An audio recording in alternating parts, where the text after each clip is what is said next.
Target palay production naabot sa mahigit 7,000 metric tons na kamit na sa Mangaldan, Pangasinan. Sundan sa report. Mahigit 300 kaban ng palay ang naani ni Mang Jesus sa 3 ektarya niyang palayan sa Mangaldan, Pangasinan. Masasabi raw ni Mang Jesus na maganda ang resulta ng anihan ngayong cropping season. Karaniwan daw kasi na hindi umaabot sa 300 na kaban ang kanyang naaaning palay. Malaking bagay raw ang magandang panahon sa nakalipas na mga buwan. Maganda na madam yan. Kaya lang mababang palay. Kunting kinikita. Sa monitoring ng Mangaldan Agriculture Office, nakamit ng bayan ang target palay production ngayong cropping season na aabot sa mahigit 7,000 metric tons. Sa kada hektarya ng palayan, nasa halos 6 metric tons ang naani.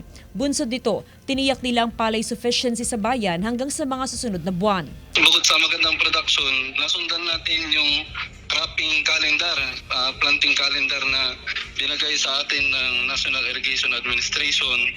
At siyempre yung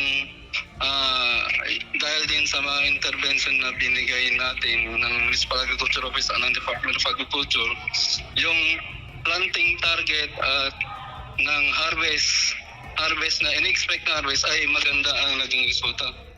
Karamihan sa mga naaning palay ngayon ay iniimbak na muna ng mga magsasaka. Hanggang sa katapusan ng buwan ng Marso, inaasahang may mga aanihin pang palay sa bayan.